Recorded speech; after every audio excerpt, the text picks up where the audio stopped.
Hello, hello. I would love to take some time to help you help your child avoid eating disorders, weight gain, and an unhealthy body image. There's probably nothing more important to me than doing just this. I'm Michelle Hasty Thompson, and I want to show you kind of a scary stat, which is where they looked at 14, 15-year-olds, and dieting was the most important predictor of developing an eating disorder. Those who dieted moderately were 5 times more likely to develop an eating disorder, and those who practiced extreme restriction, which by the way is what a typical diet is, were 18 times more likely to develop an eating disorder than those who did not diet. So the hurdle that we have as parents is that our child may be struggling with weight or showing signs of disordered eating, so we want to do something, but we also don't want to make it worse by bringing attention to it, and we just want to help and we don't know how. And we know, as I just said, that putting them on the diet or telling them to eat less or move more is just going to make everything worse. But we want them to be happy, healthy kids. So what do we do? Because we know that manipulating their food and exercise is not an option here, if you've done some research on eating disorders. But we can help them and create a lifetime of a healthy relationship with food and weight and their body and exercise. For those of you who don't know me, I'm Michelle. Like I said, I'm a food psychology coach, an NLP practitioner, a yoga teacher. I have my master's in human behavior, and I'm also a recovered dieter and binge eater. And I would say, I don't remember if it has a term, but I had exercise bulimia, which is where you don't purge, but every time you eat, you exercise to reverse the calories that you ate. So I've been there. I developed it in my 20s. And I have many other people who develop it much younger. Most of my clients start developing this dysfunction with food and weight in their preteens, if not younger. But I have been helping women in this capacity really since 2006, 2008, just when I started my business. And I've been featured on Fox and NBC and the CW and California Live. And California Live was a segment I did specifically on the dangers of the Weight Watchers app for kids and how to help your child avoid eating disorders. I have been on Good Day Sacramento. I've been featured in Shape magazine, helping women with their relationship with food and weight and movement. I also have 3 published books on weight, food, and the body, and I'm currently finishing up my PhD in psychology with a focus on health psychology. In other words, I do know what I'm doing. I've had the privilege of helping women connect so deeply to their bodies that they automatically eat the foods that make them feel best and move their bodies in the ways that feel best and really feel peaceful and free in bodies they love. And I've also worked with teens with eating disorders, and the challenge is by the time they're diagnosed, they're usually so deep in the disorder, it's challenging to pull them out, especially when the parents are making them come see me, which I understand, but they didn't volunteer to go. They don't want to be there. They don't want to stop the behavior, and they're just doing what they have to do because their parents are making them. And when they do that, it's not very successful. And I always tell the parents, I'm not going to be able to get through to them in this state, but you have the best chance. And that's when they're full blown in the disorder. So we can obviously do a lot in the beginning to make sure that they do have a healthy relationship with their bodies and food and weight and exercise. So let's go through those 4 things to help your child avoid eating disorders, help with weight gain, and also to have a really healthy relationship with their body. Step 1 is we start with the relationship with food. So we want to create an environment to have a really healthy and peaceful relationship with food. So the first thing is, how do they talk about food? Listen to the words they say, listen to how they interact with food, watch how they interact with food, and notice if they're connecting food to weight. The first thing we want to do is disassociate weight and food. So that comes from the way we talk about it and the way we show up about it. So if we're going to talk about that a little bit more in a second here, but this first part is just start to take inventory. Like, what's going on with food? Are they just not really paying attention? It's just they're eating and they're not really correlating it with weight or anything. It's just kind of something they do. Or do you feel like they are actually thinking like, okay, if I eat this, I'm going to get fat or anything like that? So the first thing is just kind of take an inventory of where they're at. Then we're going to kind of diagnose whether, and this means, when I say diagnose, I mean in our own heads, diagnose whether they actually are eating more than they need. Oftentimes parents, when their child gains weight, especially, automatically assume that they're eating more than they need, And that's not always the reason why somebody gains weight. So we just want to see, are they actually eating more than they need? Do they feel overly full most of the time? Are they saying things like, oh, I'm so full, but I just want to eat, or I just ate, but I don't really care, I just want to have more food? Like, those are kind of the responses that show that they are eating beyond fullness. Do they show like a disempowered state around food? Like, I don't really want this cookie, but I can't help it, I have to eat it. Do you find that they eat for reasons other than hunger? So they say, I'm not really hungry, but I'm bored, so I'm going to eat, or I'm sad, so I'm going to eat, or any other reason why they might eat other than hunger. Do you feel like they even recognize hunger and fullness? Do they have the space to say, I don't want any more food, without being afraid that they're going to waste food? Or has it been stated in the home, well, you have to eat everything on your plate, right? Which they may disconnect from hunger and fullness. So have you noticed that they can actually stop eating when there's food on their plate, or say no thanks to more food, or things like that, that show some indication that they are aware of hunger and fullness? And then, do they seem to enjoy food? Like, not, I mean, because some people will say, well, of course they enjoy food, that's why they're overeating it, because they like it too much. And that's not what I mean. I mean, are they actually having a positive and celebratory experience around food that's pleasurable and nourishing and empowering? So they might really like the taste of food. That's not what we're looking at, though. We're asking, do they like the experience of eating? Do they like the experience of food? Is it all positive? The first thing, or the next thing we have to look at, is your relationship to food, because you really are the guide here as the parent. So are you labeling food as good and bad, or healthy and unhealthy? Are you afraid to eat things due to weight or health, or are you light and free around it? Because this is no blame. It's just, if that's how you're showing up around food, that's sort of the model that they're using to guide them. So we have to look at, how are we showing up around food? And if we have some rules, regulations, if we're like, oh, this is good, this is bad, that judgment is what creates the ultimate deprivation, which creates overeating and binge eating. So we can't have judgment around it. That's just, food is food. Some foods make us feel good, and some foods make us feel bad, and every person's unique. And that's really it.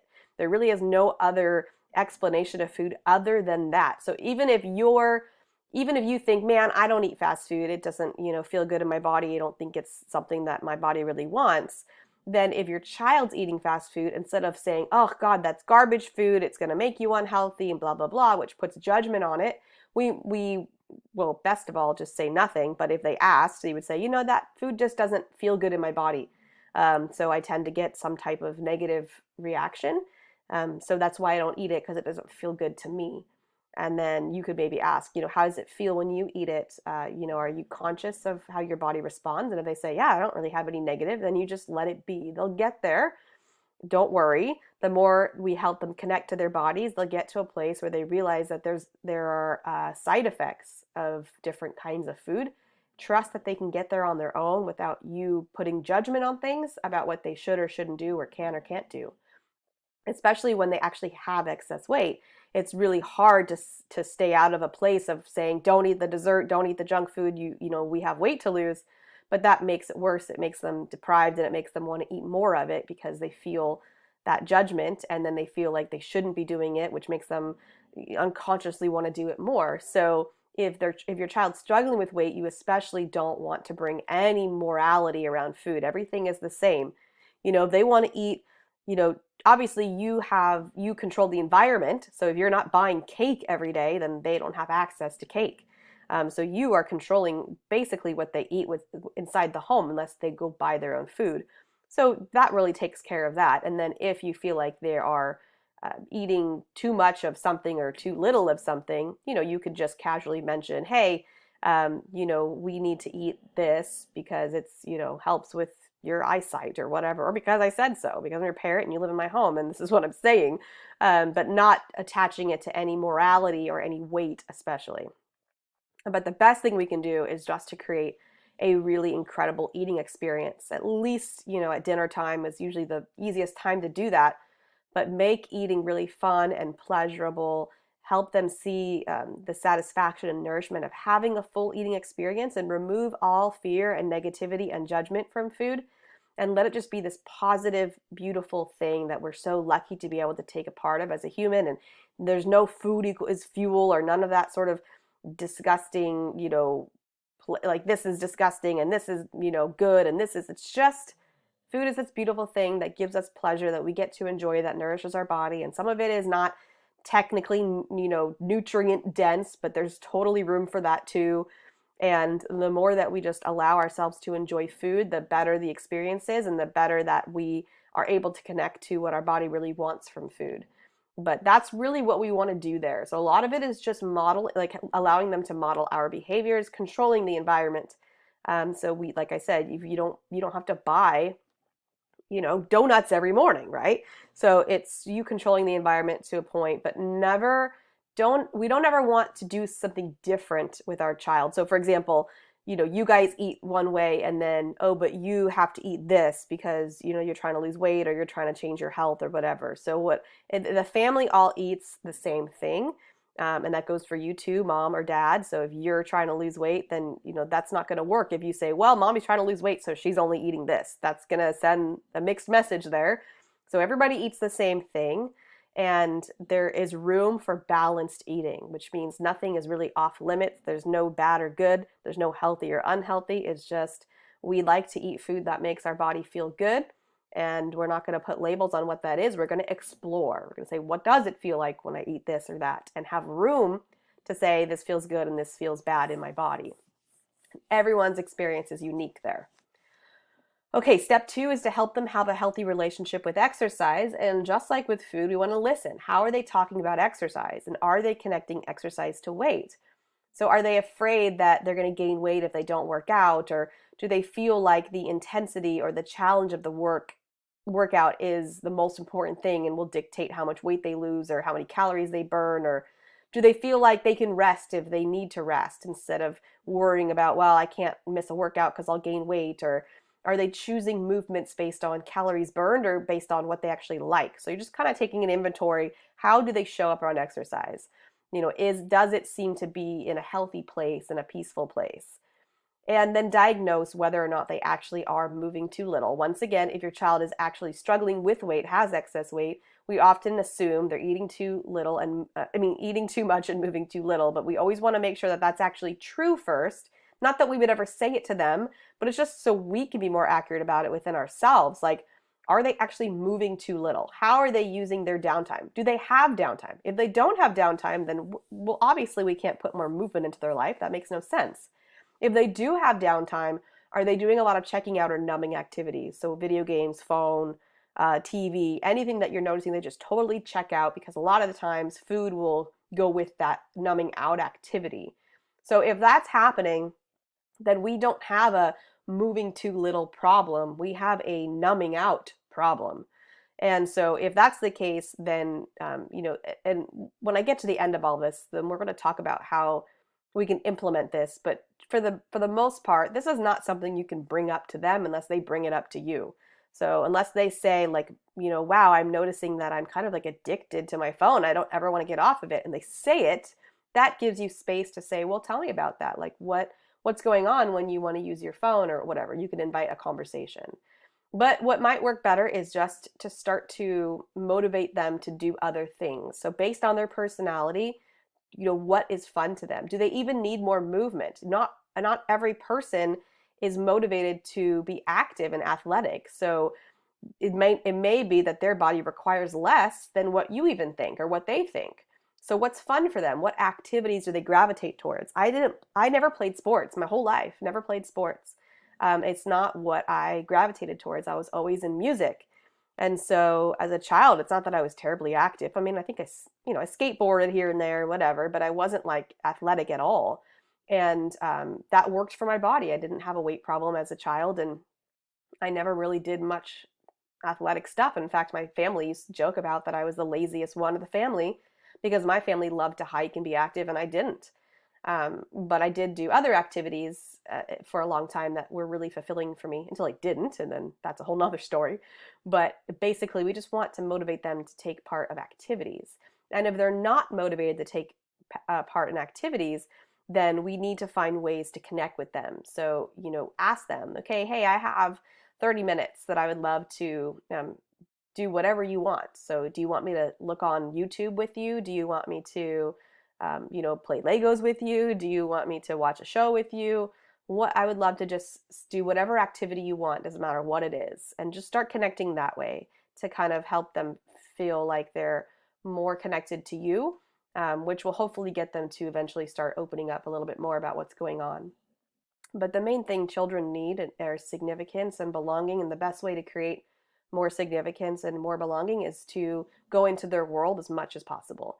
So every single day, just making a point to step into their world with them without any judgment, without anything, just saying, how could I spend even 10 minutes in your world with you? So what do you like to do? So should we just watch TikTok videos? That's fine. Let's watch TikTok videos or whatever it is. If you have younger children, it's, do you want to crawl around and pretend we're cats? Then let's do it. So just get into their world with them. And then what is your relationship to exercise? If exercise is the thing that you do to stay thin, then obviously we need to change this language. Exercise is about fun, it's about embodiment, and it can be about increasing strength and endurance if we want to, but there's not a moral like achievement around that. It's just, if that's what you're inclined to do, then cool, then that's a good way to do it. But we don't want our children to feel like if we don't have the desire, if they don't have the desire to increase their strength and endurance, that there's something wrong with them. So we all have an innate desire to grow and challenge ourselves, but they might not feel inclined to push and grow physically, which is fine. Like for me, I'm not really motivated by physical growth. So I'm not really motivated to challenge myself in the gym, really. But I love to challenge myself mentally and emotionally and spiritually. And so that's where that growth shows up. So in the world that we live in, there's not a lot of space for that. So we might just invite that conversation too, if they're talking to us about it, and say like, where do you love to challenge yourself? Or you might even know the answer to that, in which you can sort of guide them to things that help them grow and challenge themselves in those ways so they can move towards that innate human desire to grow. Because a lot of times when your child is numbing out a lot, they're feeling stagnant and stuck and not really passionate about life and unfulfilled. And so that's one way we can help them, is just to understand where they like to challenge themselves.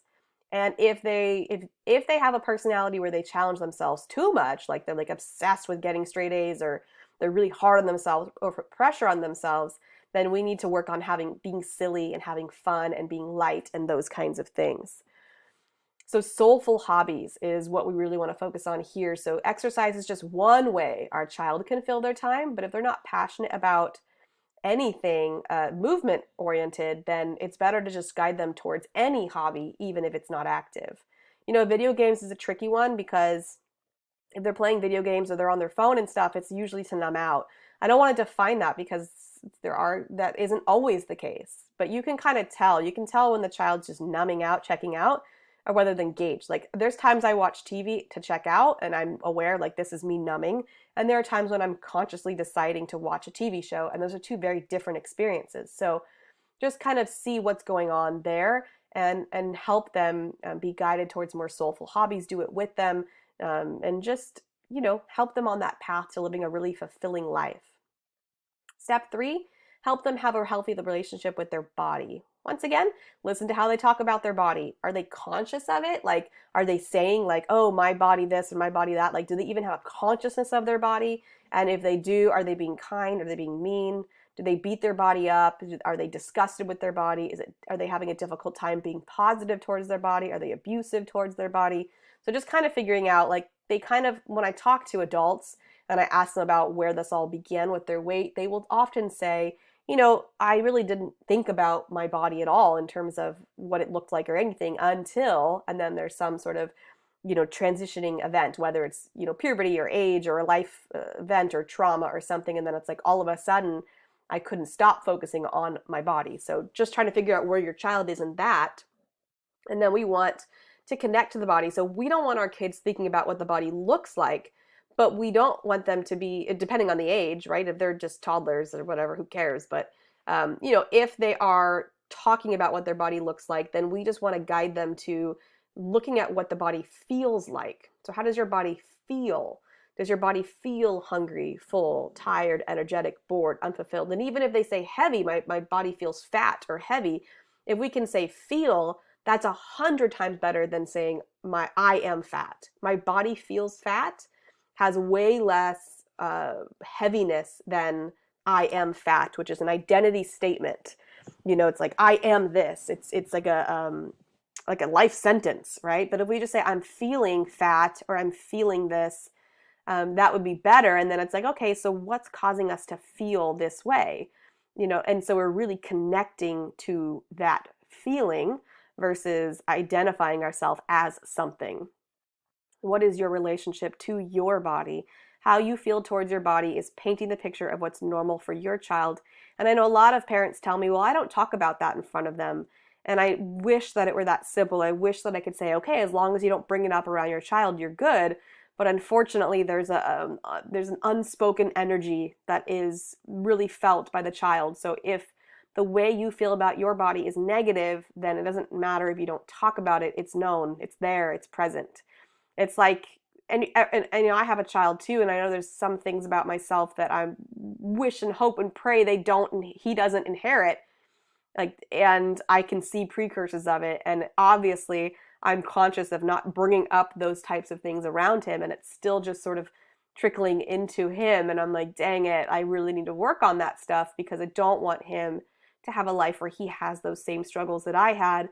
And that's just a kind of a call for me to dig deeper into those things so that I can have the tools to help him. And that's really what it is. It's just you're working on your stuff so that you have the tools, the language, the words, the energy, and everything to then direct them, as opposed to potentially feeling like, I have no idea because I have that same struggle, or I don't know how to guide you out of that, because when I see you, it's like totally different. I see you and I think, God, don't talk about your body that way, but then I talk about my body that way, and there's a disconnect. So we can help them here through embodiment. Help your child connect to their bodies through embodying activities, meaning get them out of their heads and into their bodies. So dance, yoga, creativity, the body scan meditation is awesome. The body scan meditation, which you could just look up on YouTube, it helps you get into your body. Castor oil packs, which you can buy on Amazon, they're just this really healing and nurturing experience where you put castor oil on your belly and then you put a heating pad over it, and it just helps you completely come into your body, and it just feels really, really good. It allows you to be present. Also gardening or nature or touch, it's just helping them feel instead of think. Like, get out of that head and drop into this body, this experience of being in a body. Step 4, help them have a healthy relationship with weight. So are they talking about weight? Are they saying things like, it's hard for me to lose weight? Or are they afraid of weight gain, even if they don't actually have weight yet, a weight gain problem? Do they focus on calories or carbs or sugar or food or movement in order to manage the body? Are they able to relax? Are they trying to manipulate or control or manage their weight? Then we want to help them out of that place of focusing on their weight. So what we want to invite them to understand is that we don't actually control our weight. So our weight is a natural thing the body does. Just like the body heals broken bones and heals wounds, like, we don't do anything except help the body. So if we break our elbow, we don't like do anything to help it heal. We just know the body's going to heal the elbow, but we also don't wave it around and wiggle it around and bang it against the wall either, because that wouldn't be very helpful. So our job is merely to help the body by connecting and listening and fulfilling our needs, and the body does the rest. So if our body gains weight, it's because it can't do its job effectively. So like I said, so it would be like you break your elbow and it's not healing because you keep, spinning it in circles every single day for an hour. And then you're like, I don't understand why my elbow won't heal. And the doctor's like, well, what have you been doing? You're like, well, I just wave it around every day. What's the problem? Well, how's your body supposed to heal? Keep waving your arm around. So it's not the answer, right? Like, your body can only do so much. So when the body is struggling with weight, that means something is getting in the way of it doing its job effectively. And there's so many things it could be. And the common sort of easy answer here is that we're having so much stress about food and weight and movement. And that's what's creating an environment inside of the body that's unable to do what it naturally can do. So changing food and exercise doesn't help. We have to ask the body what it wants and needs to do its job, and we have to trust it and stay out of the way. So it's releasing this job, like the stress of trying to lose weight is usually the biggest reason why the body can't lose weight, because it's not something we're supposed to do. It's something the body's supposed to do. And us trying to control it and manage it and manipulate it when we're not supposed to is creating so much internal stress that the body can't naturally burn fat and do all its normal processes. So that's usually what it is. And of course, there's other circumstances. If your child has had traumatic events, things like that, there could potentially be other things that have to be worked through. But I'll tell you that if they do have any consciousness of this weight and food and movement and whole world, then that really needs to be removed first. And then we can see, okay, is there anything else that needs to be worked through and healed because the body is still having a difficult time processing at its highest level? And of course, what is your relationship to your weight? Is it something that you worry about and fear? Is it something that you feel like you have to control and manipulate? And if you do, then that's obviously what is going to trickle down into our children. And so the process here is surrender. This place, this weight, this body is not the place to control. It's just not meant to be controlled. The body is a self-regulating machine. So when we put our hands all over it, it gets really messy. It cannot truly ever be controlled. It just feels like we are. So we want to help our child understand the power of surrender, of trust and faith, and that peace and freedom exist when we just let life unfold as it wants to without intervention.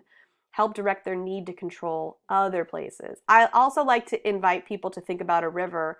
And if you feel like you're swimming upstream, then you're going the wrong direction. And I feel like for a lot of people, they're just in the wrong river altogether. Like they're in the wrong place. They're not aligned. They're not living life the way they actually want to on their terms. They're like swimming in someone else's stream that they think that they have to swim in. And so they're exhausted because they're swimming upstream in a stream that's not even theirs. And so I tell them to get out of that stream and then go find your stream that feels like completely authentic and unique to you, and don't swim at all. Just let it take you wherever it wants to, and trust that that's going to be a beautiful place, one that is so much better than you could ever imagine. And so it's really about this idea, this art. It's really an art of surrender. And so, like I said, depending on if our child is talking to us about this stuff, this would be something you could help them do. It's fun. They could draw their stream and what's around their stream, what's it look like, and what does it feel like to be in the right stream that's really just ours and nobody else's. It's not about pleasing you or dad or anybody. It's just really just my own experience that I get to own all to myself. And so that would be a really fun exercise to do together. But, I understand that everything I just said is wonderful if your child's actually talking to you about these things, because it's very possible that you may not be able to bring up any of the things I just discussed, because it's really only appropriate to discuss these things if your child asks. We never want them to feel like we're trying to fix their body or their weight or anything, because if we bring it up to them, it's automatically going to make them feel like something's wrong with them. Why is mom coming to me, or why is dad coming to me and asking me to do these things? Because, do they think I'm fat? Do they think that I'm need to work on myself? Why are they coming to me with this? It's not going to land well. And so your only weapon, if they don't come to you, is to model it. It has to be about you and not them. The beautiful thing is modeling is 90% of the work. So if they ask, that's great. You can start talking to them about all these things we just talked about. You can start telling them about the stream and surrender and embodiment, and it's going to be this wonderful, beautiful conversation. And that would be awesome. And if you are able to have those conversations, if they are coming to you and talking to you, then perfect. Start initiating those conversations. But if they aren't, please do not bring it up to them. That's not the way to do it. You just have to start making changes yourself, and then allow them to see that. And they're watching. They're always watching. When I think back when I was a teen and I was so mean to my mom, and it's because I was struggling and I was in so much pain, so much emotional pain. And I was dying for her to be able to pull me out of it. I would never come to her and say, help me, I'm drowning. Because I didn't even know that I needed to necessarily.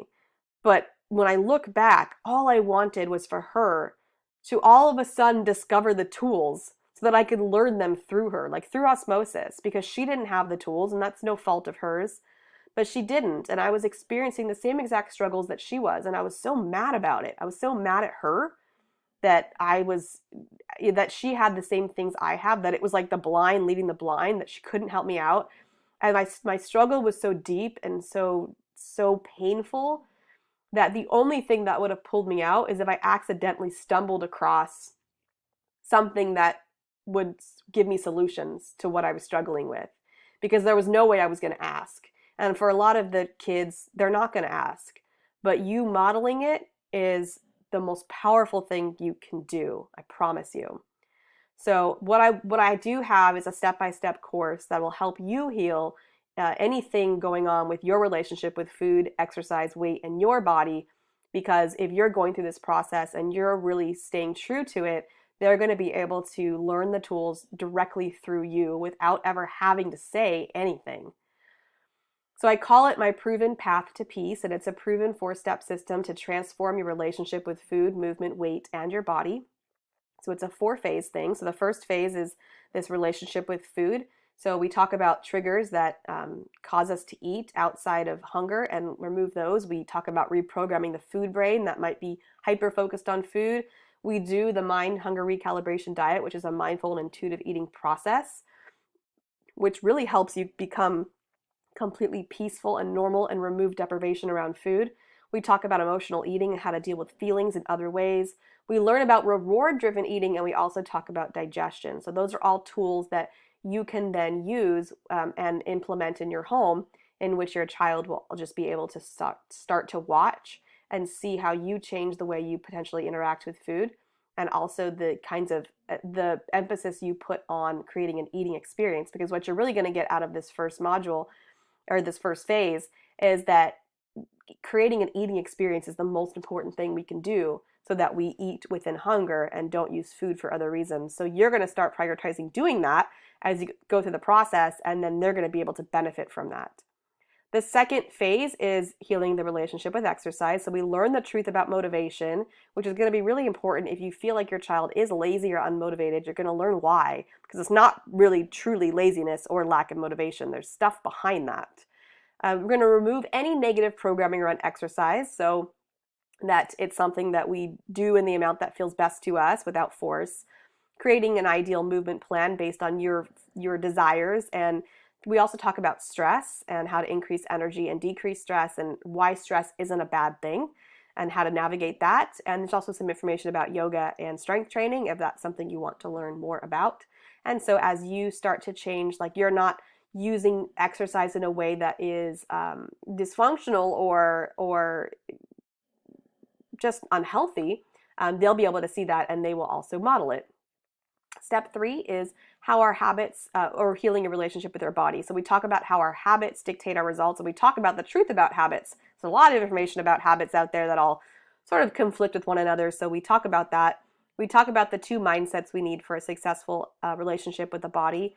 This is going to be a really important one. We talk about fitting in versus belonging, which is something your child's going to be dealing with right now. And so it's something that's going to be super helpful to be able to show them. We talk about removing that fat blueprint. So if we do feel like we're destined to deal with weight or struggle with weight, we're going to talk about how to remove that blueprint. We're going to talk about body image and connecting to the body. And then we're going to talk about some information about how our perception affects the way that we experience our body. And the last phase is where we heal our relationship with weight. So we're going to talk about these are some cool exercises. So we talk about changing the state of mind. Like it's like a weekly or monthly activity you can do that keeps your mind focused on what you want it to be focused on and not going down paths that you don't. We talk about disappointment. We talk about how the brain works. We talk about recognizing your stopping point and how we just let the body lose weight. So how we surrender, how we get out of the way. And there's also a really great weight loss meditation that my clients really enjoy. So if you want to grab that 4-phase system, that course that walks you through all of this so that you can then model all this for your child and have them learn through you, it's just a one-time payment of $497, and there's some bonuses which I'll go through right now with you. So the first bonus is that you're going to get a 30 Days of Presence course, which takes you through a 30-day process to increase your presence in life, which is going to be really, really helpful for your child. The more present you are, the more connected you are, the more they're going to feel safe to start revealing things to you. And that's not to say that if they're not revealing things that you're not present. Like, I don't want to make it sound like that. It's just that the more we do that, the better chances we have of that. We're going to talk about a time exercise in case you feel like you don't have time to do anything. There's a cool exercise I take my clients through to help them free up some time. There's a guide, an ebook, The Guide to End Self-Sabotage, in case that's a challenge of yours. There's a Sleep Better program. I talk about how to sleep better, and it's off of a book I read. I always blank on the name, but it's an incredible book on sleep that I just absolutely loved and just sort of summarized for you. And then you're also going to get a bonus welcome call with me, so I can answer any questions you have and help you get started and be really successful in this program. So the total value of everything that you get is actually just over $5,000. But like I said, it's just a one-time payment of $497. I also have a two-pay option. It would be two payments of $275.